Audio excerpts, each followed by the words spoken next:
Alhamdulillah, wa salatu wa salam ala rasulillah.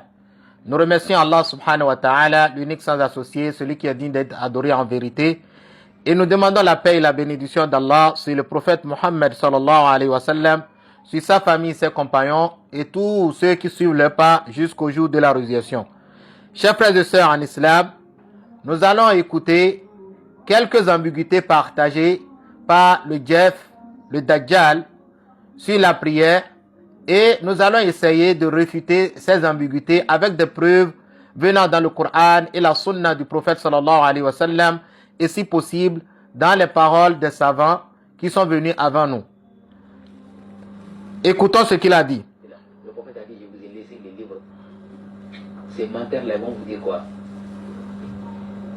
Inch'Allah, on va répondre encore une fois pour finir la prière. Aujourd'hui, on va vous expliquer comment corriger tout ça, comme on vous dit. On ne corrige pas la prière, mais je vais vous expliquer. Et la différence entre ces quatre écoles-là, Inch'Allah. Vous savez, ces menteurs-là vont vous dire quoi? Que quand le prophète, avant de mourir son dernier discours, il a dit Al-Kitab wa Sunna, je vous ai laissé Al-Kitab wa Sunna. Wallahi, c'est des mensonges. C'est que le prophète vous a laissé, je vais afficher ici, là où c'est coché là. Le prophète a dit, je vous ai laissé les livres d'Allah. Et ils sont venus, comme c'est des manipulateurs, c'est là la Bible dedans. Ils ont ajouté la sunna dessus. C'est le texte original, ils ont ajouté la sunna dessus. Et le shia, ils ont ajouté autre chose là-dessus. C'est des manipulateurs. Le prophète n'a jamais dit. D'abord, nous allons réfuter ces ambiguïtés. Il dit que le prophète sallallahu alayhi wa sallam n'a jamais laissé la sunna derrière lui. Et que le prophète sallallahu alayhi wa sallam, ce qu'il a dit est qu'il nous a laissé le Coran. Taïb. Naruddu alayhi bil Coran wa sunna. Nous allons le réfuter d'abord avec le Coran et la sunna du prophète sallallahu alayhi wa sallam.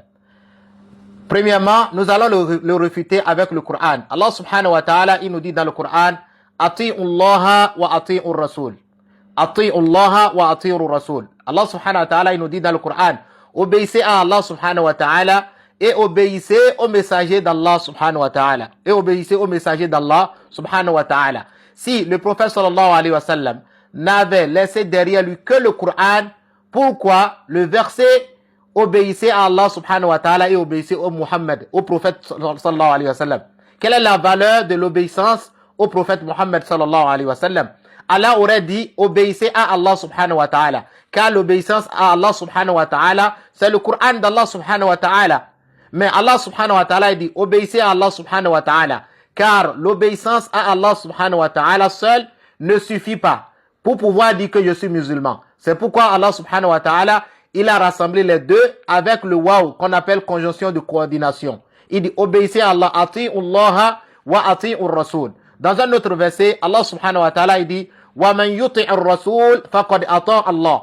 Celui qui obéit au messager d'Allah a cette obéi à qui? A cette obéi à Allah subhanahu wa ta'ala. Dans un autre verset, Allah subhanahu wa ta'ala, il nous dit quoi? Il nous dit wa man yuti' in kuntum tuhibbuna Allah fattabi'uni yuhibbukum Allah.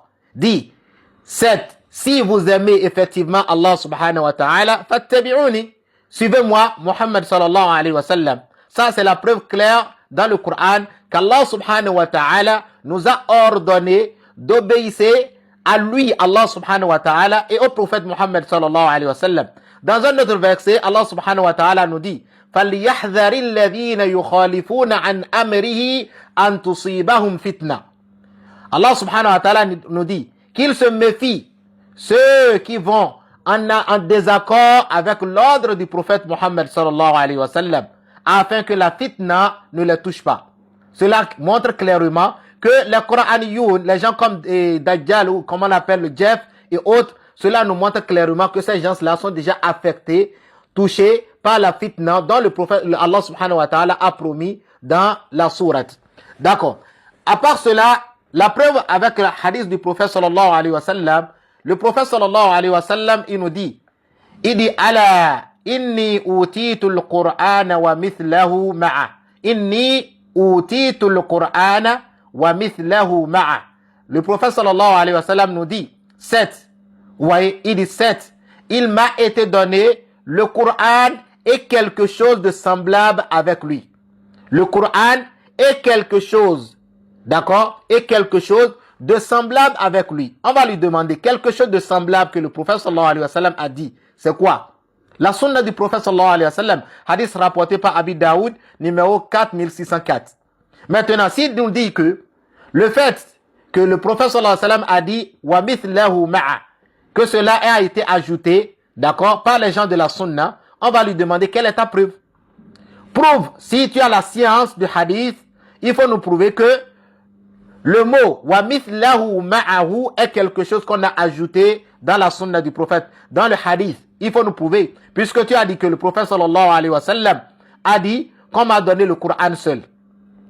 Si tu confirmes que le prophète a dit cela, par quelle base, par quelle science, d'accord, quelle science, par quelle science tu as pu te permettre pour dire que le prophète sallallahu alayhi wa sallam a uniquement dit on m'a été donné ou bien on m'a été donné le Coran seul. Il m'a été donné le Coran seul. Et qu'il n'y a pas la sunna du prophète sallallahu alayhi wa sallam. Par quelle science tu as pu savoir cela? Confirme-nous cela. Si tu es véridique. Dans un autre hadith, on apporte un autre hadith, hadith de Al-Irbad, hadith de Irbad ibn As-Sariya. Al-Irbad ibn Sariyata, radiyallahu anhu, il dit, le prophète sallallahu alayhi wa sallam nous a dit quoi? Alaykum bi sunnati wa sunnati al-khulafa'i ar-rashidin al-mahdiyyin. Addu alayha bin nawajiz. Le prophète sallallahu alayhi wa sallam, il nous dit dans hadith Al-Irbad, d'accord? Le compagnon du prophète sallallahu alayhi wa sallam, qu'Allah l'agré, que le prophète sallallahu alayhi wa sallam nous a dit, alaykum bi sunnati. Il vous incombe ma sunna. Alaykum bi sunnati. Ce qui signifie que la sunna du prophète sallallahu alayhi wa sallam est obligatoire sur nous. Et le prophète n'a pas arrêté là. Il a dit alaykum bi sunnati wa sunnati khulafa'i rashidin al-mahdiyyin. Vous voyez, le prophète sallallahu alayhi wa sallam nous dit, il nous incombe sa sunna et la sunna de ses compagnons bien guidés. C'est-à-dire Abu Bakr, d'accord, Omar, Othman et Ali. Ses compagnons bien guidés. Ce qui signifie que il y a la sunna du prophète sallallahu alayhi wa sallam qui est obligatoire sur nous. Il y a aussi la sunna des compagnons du prophète sallallahu alayhi wa sallam les bien guidés qui est aussi obligatoire sur nous. D'accord? Donc, ce que ce type a raconté est une grande bêtise qui montre clairement que c'est quelqu'un qui n'a aucune science, d'accord, de la science du hadith. Il n'a aucune science de la religion islamique. Ni savoir lire le Coran correctement, ni maîtriser le hadith, ni maîtriser la science du fiqh. Et on va montrer cela un peu. Ceci, c'est la première partie. Wa jazakumullahu khairan. Wassalamu alaykum wa rahmatullahi wa barakatuh.